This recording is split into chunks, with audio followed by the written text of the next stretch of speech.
The protocol is you're going to Join me for the pledge of allegiance.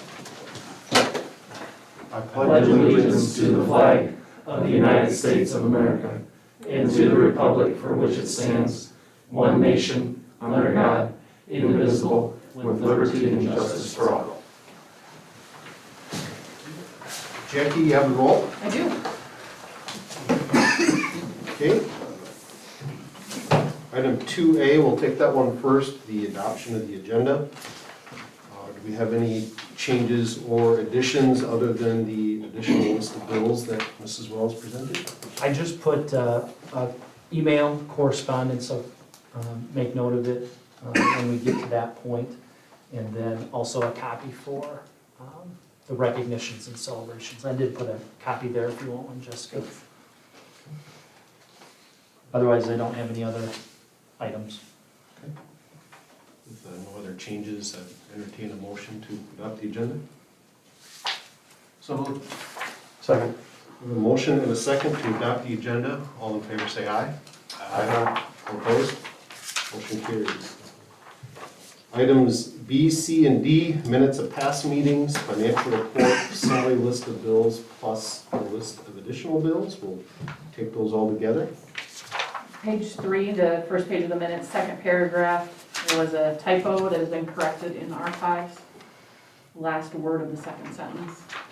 Apparently fat fingers and the butts and above mean the same thing.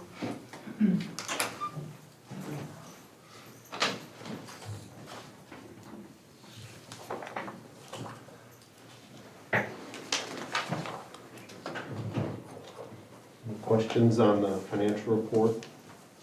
The list of bills?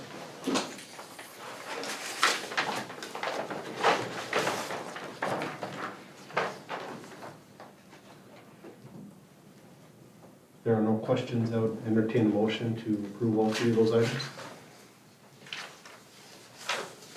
So moved. Second. Motion and a second to approve all three items listed, plus the additional list of bills and the change that Mrs. Wells noted. All in favor say aye. Aye. Opposed? Motion carried. Item 3, recognition and congratulations to students, staff, and community. Mr. Jordan. Yeah, first recognize a host of students for their achievements over the course of the last month. At the top of the page there's middle school and high school robotics teams, both qualified for the super regional super qualifier. So you might remember Mr. Allen kind of explained the changes this year due to COVID. So we had to submit, or those teams had to submit recorded runs of their robots. And just last night, the middle school team was the 12th and final qualifier based upon all their runs. So you'll see I included the names of all the students for both the high school and the middle school team. So hats off to the kids, and then also Mr. Allen and Mr. Poletsky, as they're the coaches and sponsors of both of those groups. They're still kind of waiting for finalization of whether there'll be an in-person regional qualifier for state, or if it'll still be recorded and then take the best times from across the region. So waiting for some information on that. Also want to congratulate our 10 speech students. They competed a couple of Saturdays ago over at West Lyon, and as you can see there, we've got 9 individuals moving on to compete, and they're going this Saturday back to West Lyon for the state speech contest. Just like large group speech, they're doing them in smaller locations. In a traditional year, our kids would have been traveling down to Fort Dodge this Saturday to compete with all of Northwest Iowa. But again, if they advance past state speech, they'll be considered all-state. In order to do that, you have to be chosen from across the entire state. So we want to wish those kids the best of luck and congratulate them on their accomplishment. And then I've got the kind of the summaries of wrestling, basketball for boys and girls. You've probably seen a lot of those postseason recognitions already. And since Boyden Hall is playing right now, all the postseason boys recognitions will come out here after the state tournament for the boys. I would like to just recognize the individuals that, for wrestling and girls basketball, that were all state, or excuse me, all academic, all conference. So for the wrestling team, Bo Daniels, Kaylin Meyer, Jacob Poletsky, and Daniel Schriever. And then on the girls' side, Hayden Hymanson was academic all conference. Can I add something? Yeah, Girls basketball, Kaylee Davis was honorable mention. you bet. I know that. I heard it. You heard that Yeah. from someone, huh? Got insider information. Sorry for leaving that one off.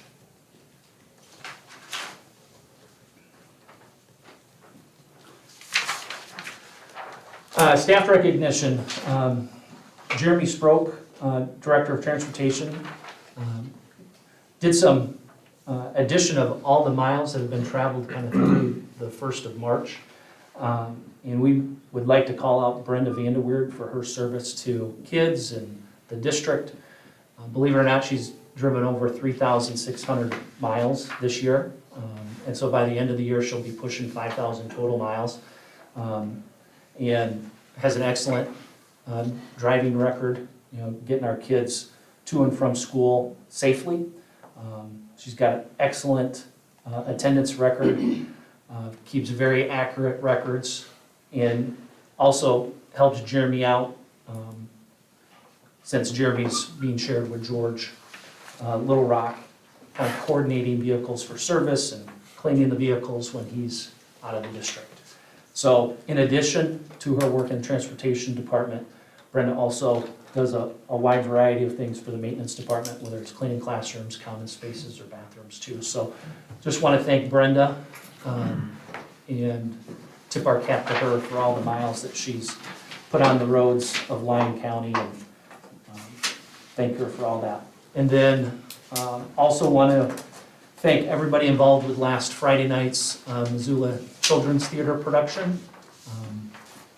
Over 60 students were chosen to participate. You know, due to COVID, they used a lottery system where traditionally we would have as many kids that wanted to participate. But just to try to encourage the social distancing, they did a lottery. So kids and families signed up, and then they were chosen at random. So the directors were Dan Lafferty and Nick Schomer. But our staff here that helped with that was Ann and Sherwin Langholt, Sheila Maxwell, and then Steve Bresky, of course, coordinating with the Missoula company. And then Pizza Ranch and Subway provided some food and snacks throughout the course of the week. So we want to thank everybody involved with that. Production was really well done, and great experience and opportunity for our kids and families. Principals, you guys got anybody else you'd like to recognize? Yes, Steve. Received today is we have a resident in a charter home for Hope Haven. She wishes to remain anonymous, but she donated $500 of her savings to the library to help kids get more books. So, very nice. Okay, moving on, we have someone signed up to speak tonight, so just as a reminder to the board, the speaker is given 5 minutes, and they're allowed to speak uninterrupted, and the board should not engage with the individual. Mr. Winkowicz, welcome. You have 5 minutes, and the floor is yours. I hope I don't need 5 minutes. I'm concerned about our girls' sharing agreement. I pay attention to what's going on in our communities. I'm very involved. I'm on lots of boards. Been very involved in kids' lives, 4-H, Mini Mustangs wrestling. I heard you talking about little kids wrestling. I coached. I was on the board, was president for years. I desire our kids to be involved in everything. I say our kids are only kids once.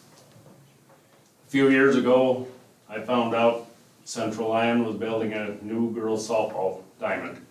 I went to our school board, I said, do you realize what's going on? I didn't have a clue. Obviously, we were left in the dark, and we're sharing softball. I don't know who's responsible, why we can't be told what's going on. I could see the handwriting on the wall. Now, I met with our school board a year ago. I said, don't you forget, it's Mustang softball. From what I'm understanding, you people don't understand that. I grew up here in Lyon County. I went to George High School. I support the whole county, not just one school. There are people very upset with what you guys are doing, not just from George and Little Rock. There are Rock Rapids people think you're being very unfair. What is wrong with us having girls softball and cross country? You guys have football. We come to the football games, the stadium is full. We come to wrestling meets, the gym is full. We get no gate entry for girls softball or cross country. I've been to both of those sports. You're being selfish. I can't help it, we're a smaller school. We need to exist. Don't close our door. I came to you guys' school board meeting when we were gonna share wrestling, and you won't find anybody that supports the wrestling program more than me, because I was so involved when my boys were little. Now be fair, that's all I'm asking. To me, sharing means being fair. When we were little kids, when you share stuff, you're taught to be fair, I think. I don't know why now we need to transfer the girls softball to Rock Rapids. I know you can't comment, I'm just asking you to be fair. We do not want anything to happen to George Little Rock. We're trying. I'm behind it 100%, but I'm also behind Central Lyon's programs 100%. There's people who would have loved to have been here tonight, but they don't want to create problems, they don't want to be enemies. I'm not here to be an enemy. My name is Dennis Winkowicz. If anybody wants to be mad at me, go ahead, I don't care. But if somebody doesn't start speaking up, things get taken away. I don't care if it's our school system or our elevator. Trust me, our elevator merged a few years ago. I was not in favor of that. And a lot of people that voted for it thought bigger was better. They wish they hadn't. I can't hardly find anybody that's glad it happened. What's wrong with smaller and better? It doesn't have to be your way, our way, just be fair. We got a sharing agreement, be fair with it. And I don't know, if you want all the sports over here, maybe someday that will happen, but I don't think we need to rush it or speed the process up. Great, you built a new girls softball diamond, but I don't know why it was behind our back. Our board had no clue until I went to a school board meeting and told them what's going on. Dave Ackerman got upset with me when I was attending you guys' school board meetings, concerned for being fair, sharing the wrestling program. He said, Dennis, I'm not trying to take it away. I went to George High. I said, I know, you were a year behind me at school. I said, just be fair. So that's all I'm asking, be fair. Don't be bullheaded and say, you know what, we got more players, we're taking it to Rock Rapids. I'll bet you there was a time when we started sharing wrestling or football, we probably had more kids there. But the agreement was we're sharing, and those two programs are in Rock Rapids. So, I don't know. I know we had a chance to get lights on our ball field years ago. I don't know why we didn't do it. One of the board members said, no, we don't need them, and we didn't do it. I don't know if lights is the issue, I don't know a lot of the details, but I don't think we need to have programs taken away from us. So I'm just asking you to be fair. Okay? Okay. Thank you, and thank you all for what you do. I'm on plenty of boards. It's a thankless job, I know, but somebody's gotta do it, and I believe we are to use our God-given abilities to be involved.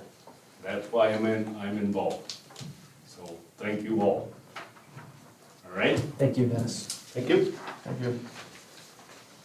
Okay, item B, correspondence, including the email you passed. Yes, so just this, yesterday morning, Sunday, Jackie, Andy and I received this message from Tom Gooley at the Department of Education. Just kind of giving us a warning in regards to future projections when it comes to our decline in enrollment and the potential for a negative unspent balance in the 2022 school year. Now, take into account that the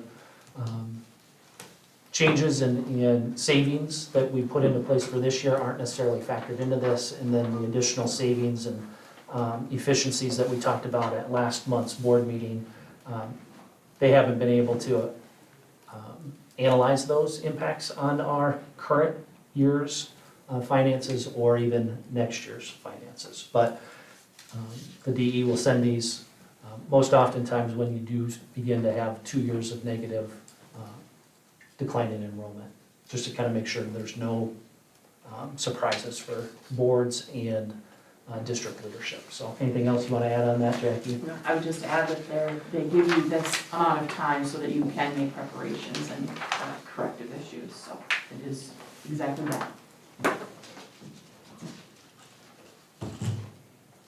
Okay, anything else? That's all I've got for correspondence. Okay, moving on to reports. Principals, Mr. Harmon. This month's article comes from the current need for an adjustment. First of all, when I became the elementary principal, things I noticed as going through is that our early elementary, which would be grades kindergarten or transitional kindergarten, kindergarten and first, we're still filling out report cards by hand, which means that everyone they were writing out and doing that 4 times a year. So I started trying to map their time, what they were spending, and they were spending about equivalency of 18 to 20 hours of handwriting out all those report cards. So as I kept working on it, the big question I always ask is, how is that done, or how did we come with that? And just the response from the teachers was, this is how they've always done it. So 2 years ago, I was able to get them to give me a mock-up, which we sent to JMC, and JMC put it on our program, so that instead of having to handwrite things, they could either type them in or just click a button process. Currently, each one of those 3 sections has a different lettering system, composing from mastery, below basic, an H, an S, an N. And so those are all things that when I talked to them about it, I was like, you know, continuity across the 3 grades would be very desirable from our parents, from our people coming into our school. So that's why I put in the article. Currently, there is a 5-point system that is leading the way. These are all just, you know, samples of what could happen in the future. We talked about a 3-point system or a 5-point system and how that terminology would look so that all those grades have the same rubric system to put in there. So they chose numbers instead of letters. And there would be a scale, of course, on every report card so parents know what that number meant. And then also what those would be, whether you have the word advanced, whether you have it meets expectations, developing. And the biggest thing that I kept working with the teachers is that they have to be very accurate, and they have to be very informative, not only celebrating things that are going well for kids, but also areas needing improvements. So that's kind of, I just want to give the board's head up that we'll send that off to JMC back in May, and then we'll be able to institute that for the beginning of the 21-22 school year.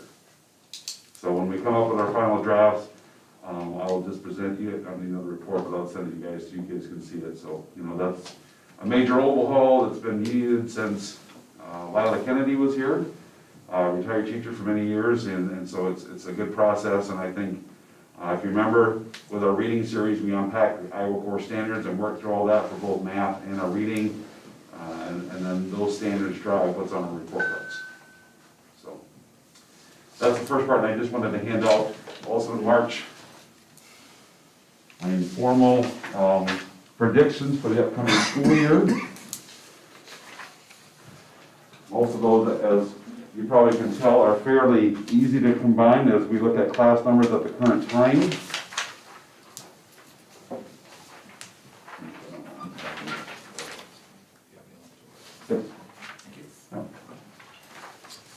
This is a rough draft is what I can say. And the only grade I really want to talk about is the preschool.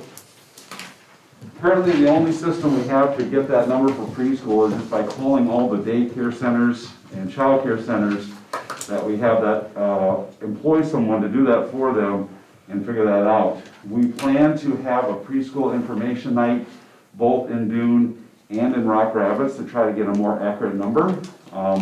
That is the exact number that I handed out last year at this time of 38 for preschool, and we ended up with 54.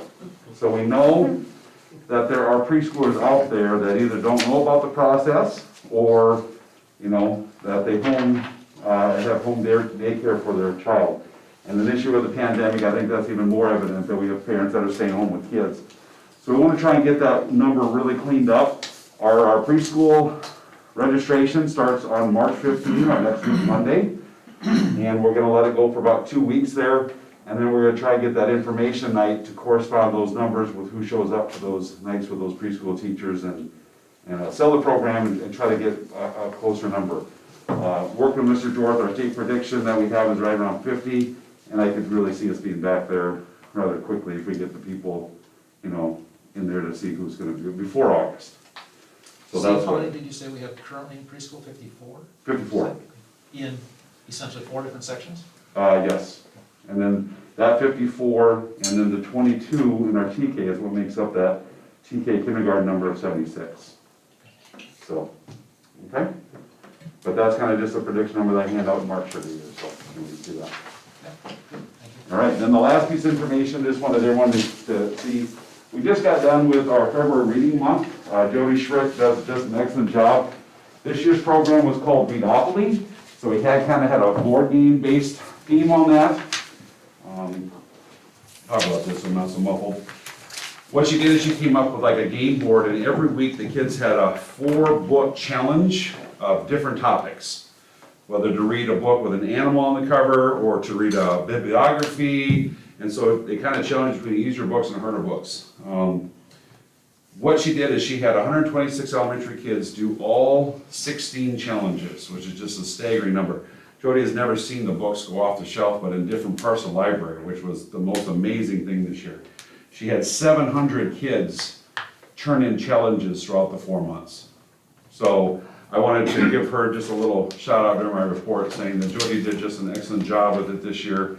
And we try to get kids encouraging to read and get books. And this year she really knocked it out of the park because she had books going from all different sections of the library. She has her favorite parts that the kids go to all the time, but this year they went all over, so it was really good. So good job, Jody. That's good. Thank you. Mr. Harmon? Mr. Engelmann? Yeah, for this board report, I elected to talk to you guys a little about the secondary art options and kind of the program that Mr. Town offers here in the high school. It's often a program that doesn't get the recognition that it most certainly deserves, as we always talk about kind of our core areas as well as our CTE areas. But this is a growing program for us here at Central Lyon, partly due to the number of different options where kids can kind of pursue their passions. So something we're working on, you know, as a district is trying to get kids to, you know, promote their passions and try to take interest in things outside of maybe just your general math, science, and social studies ELA curriculum. So you can see the number of different options there that Mr. Town brings to the table, and his enrollment is growing from year to year. So you got painting, ceramics, digital art, sculpture, and drawing. A lot of those have a lot of autonomy to them. So kids, again, can veer off in different directions, and he can supply that instruction as needed. So as I go down the page here, just talking about a couple different things. Number one, the kids K-8 are actively involved with art. So whether it's in their classroom or as a special exploratory activity. But once they get to the high school, it's more of a selective process, and they gotta really decide if they wanna fit that into their schedule, and it's nice to see that we're kind of taking that holistic approach as I described. You know, we find that Mr. Town is very passionate and very excited about his program and where it's going, but talks a lot about the healthy alternative for students, not just a May term class, but a semester class where they can pursue their interests, where they can be creative, where they can tap into their imaginative side. So we were like saying that it's common most days. I could walk into that classroom and all the desks could be on one side and they're painting on the floor. Janitors don't like that too much, but there's canvases on the floor, they're dripping, they're flinging, and that's fun. And then you get somebody who's building a little hobbit house out of clay and they're getting ready to fire that project up. It's just kids that normally might not get excited in other classes are getting really excited in there. And I think that's worth noting, because not everyone's gonna follow that straight path right to, we have a lot going in the industrial tech currently, we have a lot going into kind of an engineering field, we got a lot going into just basic, math and science areas, but this art is really taken off. And part of that due to my second paragraph there is, kind of the uptick in video game and digital design. We have a lot of kids that are interested in, I guess it's because that's what they do nowadays. They play a lot of video games, they play a lot of computer games and work with tech, and Greg is able to infiltrate that into his digital art class, as well as what he picked up this last go around was audio and visual production. So Mr. Town, being as flexible as he is, he sees the student need there, and he sees, we talk about a lot, Mr. Cruz and myself, the broadcasting aspect and the video board. Kids want to get involved, and that's a nice way to bring those two things together. So, we had Carson Schubert many years ago, but we have other kids, Dalton Cordles, if you happen to check out the halftime shows, really gets into that stuff. So they're writing scripts, they're looking at podcasts, they're looking at creating little, GIFs? And all those different other digital images that they can portray on video board, as well as on our live stream broadcast. So that's a quality addition that Mr. Towns brought, and that just makes the kids even more excited to take some of those classes, because they see just the freedom, the ability to problem solve, the ability to do things uniquely, or maybe it's not just a cookie cutter approach.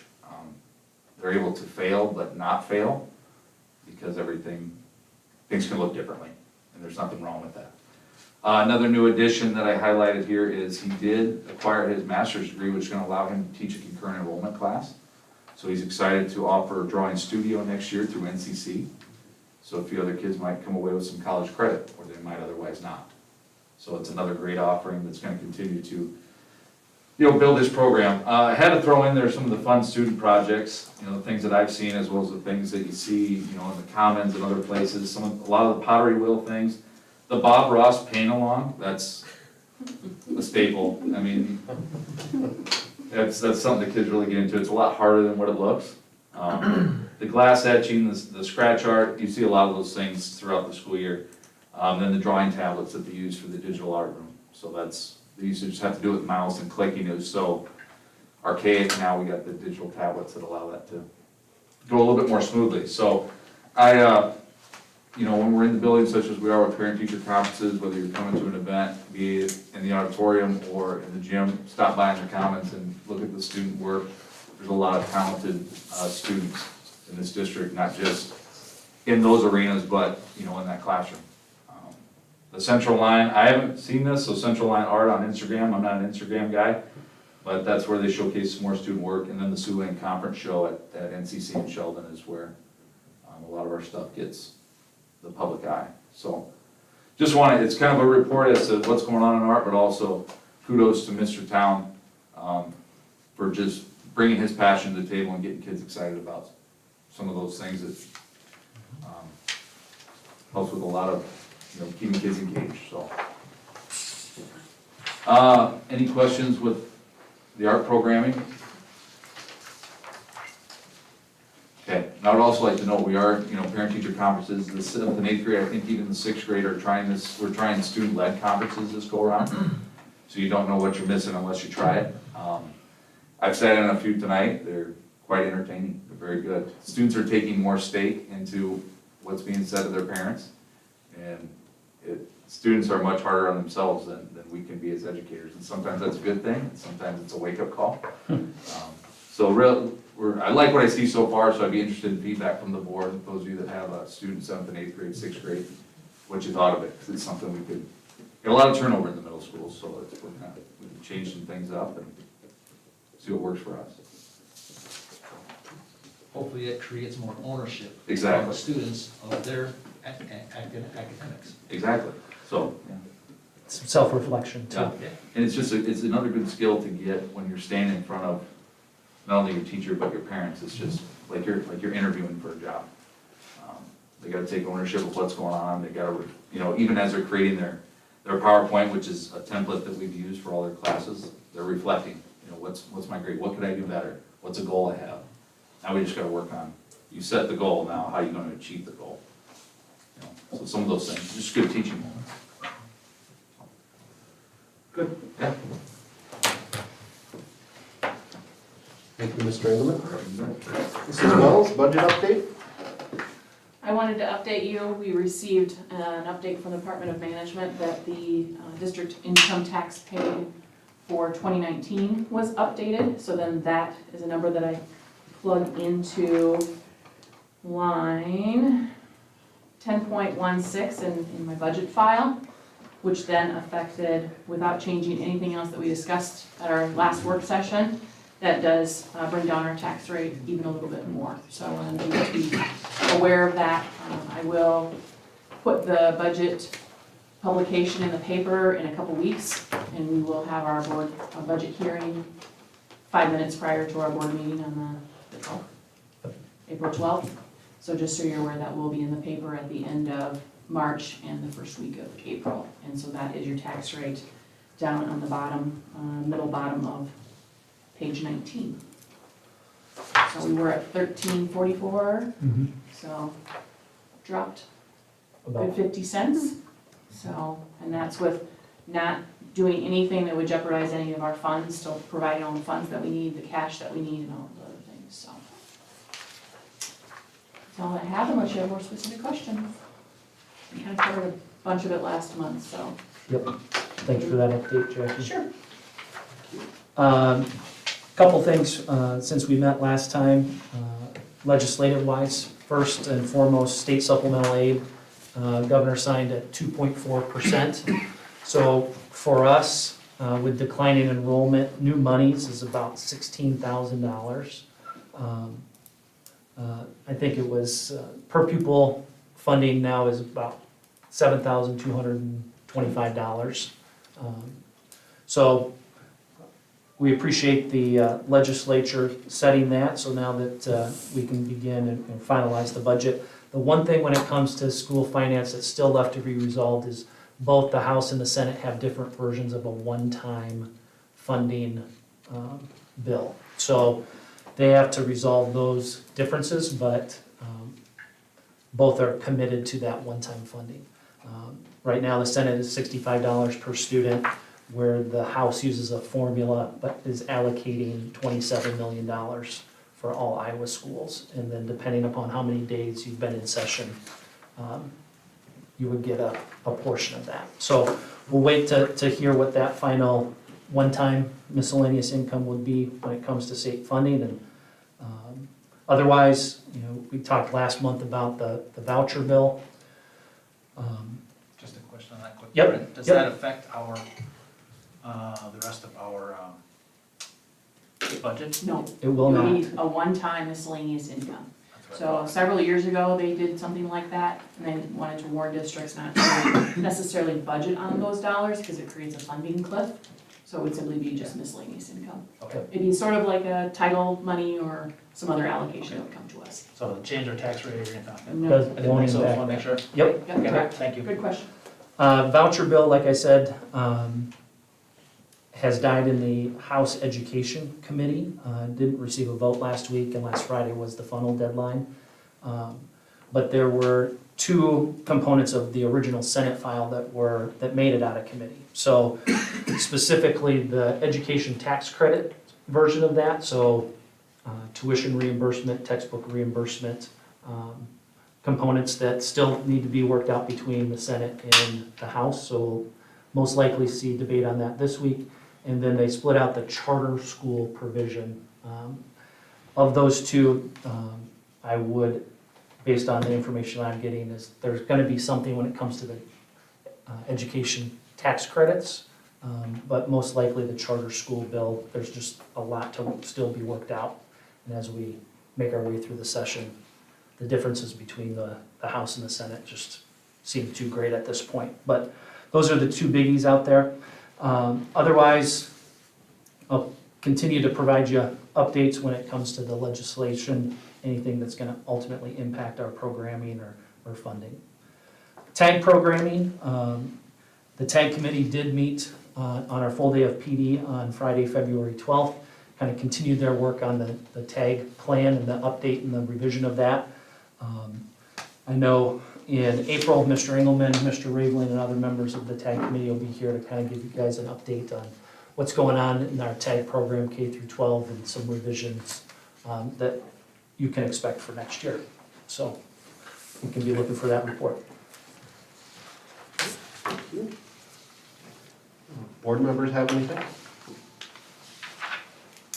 Just the one thing I'm happy to report is the electric department, and my employer is happy to have 4 graduate Central Lyon students that have been in Central Lyon at one time or another as interns, so look forward to having them. Well, I would say something. I went to River Valley Players and the Missoula one. You were playing out earlier, but I was there. I had a son, got his name drawn. I'd never gone before. My older kids didn't want to do it, so I enjoyed it. It looked like even my younger kids, 4 and 2, were engaged. So it was a nice production. So Yeah. just really cool. It's pretty interesting to know they do that all in Yeah, 4 in, days. in, in Yeah. less than a week. It is Yeah, crazy. working through that. So Okay, thank you. There is no old business, so we'll move right on to new business. Item A, consider Premier Communications service contract. So in your packet, you should, you have the memo from Curtis in regards to what the contract is all about, but basically it's service for the firewall, any network-related issues they can't solve on their own, they basically have a 24/7 troubleshooting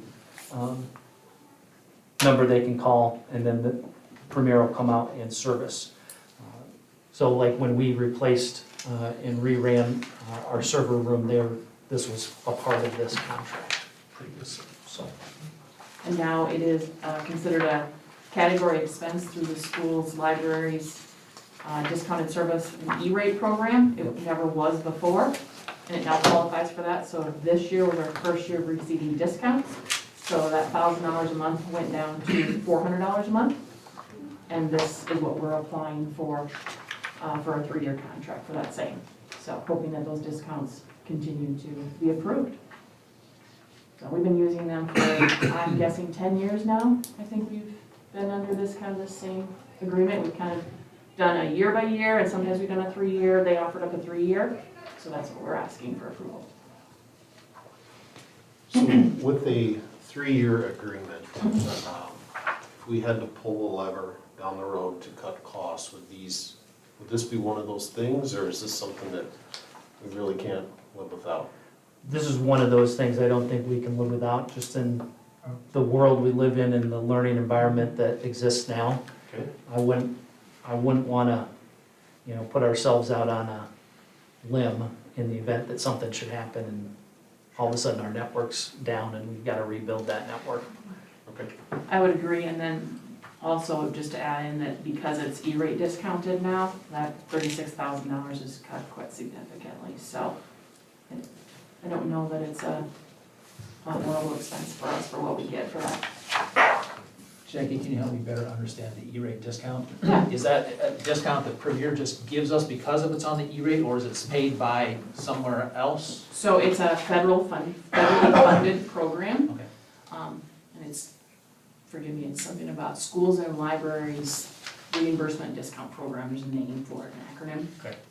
And in the past, things like phone, internet, all of those things were considered category 1 approval discounts. So we already get that for our phone, our local long distance, and our internet services. We've applied for category 2 services, which were last year, I think they did some, an actual hardware that was counted. We were able to upgrade some things in our server room. It's just a federally funded program for schools and libraries for the public, basically. Okay. So Premier was one of 2 bids that we received. We have to go out, we have to post this 470 out on the web. We have a company that helps us do that, because as Curtis and I said, it is well beyond our understanding. And then they had to submit bids to us, and then I had to fill out bid worksheets and send them to them, and Premier was our winning bid. It's on a rubric scoring of past experience, local, known, that kind of stuff, so. Yeah. So, as way before my time, we've participated in E-rate, it's just evolved over the years, and either things have been cut off. We used to get a discount on our website design, like our socks is our company. We no longer get that, that's not an eligible expense, so that's just an expense we have to do to pay for that. All of a sudden, this is now approved, so it just goes through ebbs and flows of what's allowed. Okay, thank you for That's that a- explanation. Really general description, but Yeah, I mean, one of the things that I remember, this was a number of years ago, probably somewhere 5 or 6 years ago, okay, where we lost all of our backups yes. and our server backups. And if I remember Curtis saying, Premier was invaluable for helping us get that restored. We had a brownout, and we literally lost all of our student records, all of my records, everything. I spent about a week and a half staring at the wall. I couldn't do anything. And so Premier helped fish out a file that we then had to send off to another company, and they retrieved everything for us. But Curtis said without Premier, he wouldn't have been able to say what happened. So, yeah, I would agree, invaluable. Right. Anything more specific on that, you're gonna have to probably ask Curtis, unfortunately. There's no other questions or discussion on that. I would entertain a motion to approve that 3-year agreement. So moved. Second? A motion and a second to approve the 3-year agreement with Premier Communications for the service contract. All in favor say aye. Aye. All opposed? Motion carried. Item B, review board policy. Yeah, just to highlight a couple of those policies. 415.1, early retirement incentive, kind of reinstituting the old policy, whereas the rule of 88 must apply. If you remember back in December, we had removed that, and it kind of opened up our pool that would qualify, so I want to reinstitute that so everybody's aware of that change. You know, it's something we can revisit if we feel like we want to in the fall. The other one is 605.7 is a new policy, again, a mandatory policy based on new copyright laws. So all the others are, again, very little change, just a couple wills and mays in the other policies.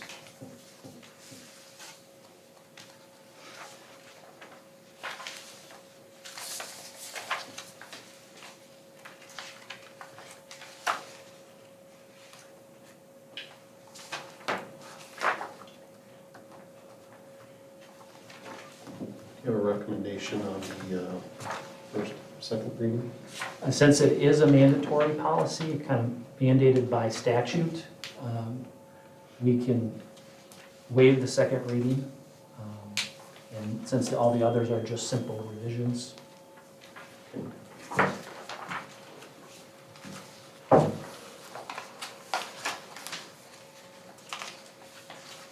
There are no questions on those. Someone could entertain a motion as they see fit. I'll make a motion to approve the policies as suggested to revise, and approve, and waive the second reading. Second. A motion and a second to approve the policies as listed and waive the second reading. All in favor say aye. Aye. All opposed? Motion carried. Personnel, I think we could take all three of these together? Yep. All right, go ahead. Anything you guys want to add on the recommendations for transfer or hiring principals? And then, your memos are pretty straightforward. Yeah. You're gonna pronounce the Spanish teacher's last name for me, Jason? Kuyvenhoven? That's pretty good. It's a shot in the dark. Yeah. Kuyvenhoven. Mr. DeBay is on board. Mr. DeBay is on board. What's he doing currently? So he's a para, a Okay. full-time para, but he Yeah. does have his, he's endorsed in mathematics, 5 through 12. Sure. And so having conversations, about stepping into that role. I mean, the para position, the para work that he's right now is working with middle school students as well, so. So he'll do .5 here and continue doing half-time parallel. Correct. Yep. Will he need any additional certifications? Not, he won't need a computer science and certification since it's a middle school position, so. He won't need to add any additional coursework at this time. With our speech and things, how are we with staffing with that? Seems like we've had a little bit of trouble, Yep. some turnover in that area. Yeah, so as you know, Ann Langholt stepped forward and is, sponsoring the individual speech, so, yeah, another, we'll have to recruit amongst our staff, and then we do have 2 open positions still, kindergarten and middle school social studies. So as those candidates come in over the course of the next couple weeks, seeing if there's any interest amongst those candidates as well.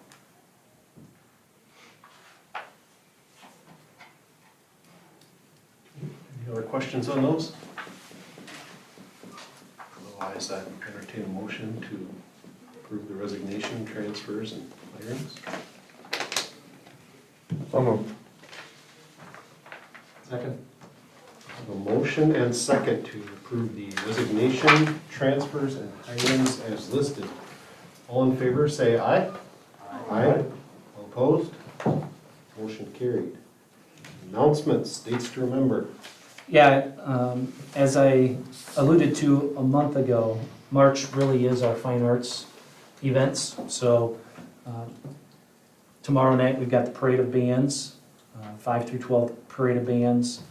Next Tuesday, the 6 through 12 local music concert, and then the week after that, both middle school and high school swing choir showcases. So I want to highlight those activities coming up. And believe it or not, we are about a month away from our first golf meets and track meets. So it'll be here before we know it. I know practice is starting next Monday for both of those activities. In addition to, right in the middle there, our ISASP testing will happen the last week of March. So the week of Easter, Monday, Tuesday, Wednesday, Thursday, we'll have our ISASP testing, starting with our 3rd graders all through our seniors, or excuse me, our juniors. So Mr. Harmon and Mr. Engelman working to put that schedule together so we can get kids tested, and then after Easter, any makeups for kids that are absent will begin. Just a reminder, on the Monday, April 12th board meeting, there is a public hearing at 6:55. That'll be your budget hearing. Is there anything else on the calendar that day? There is the home track meet that night.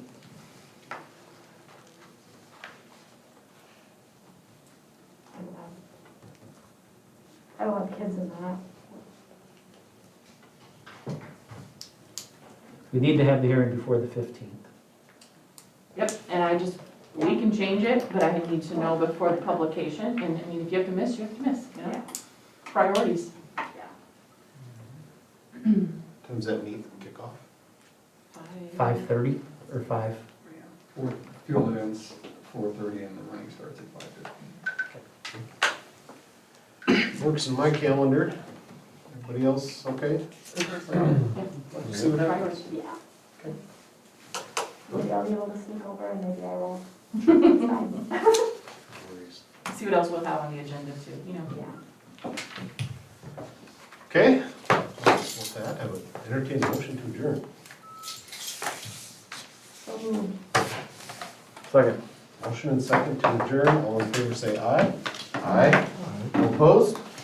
Motion carried, we are adjourned. Thanks, everybody. Is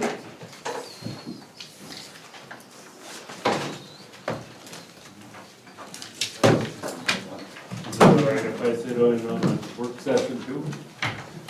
You're welcome to. It's an open meeting. Yep. I'm just asking. Jim.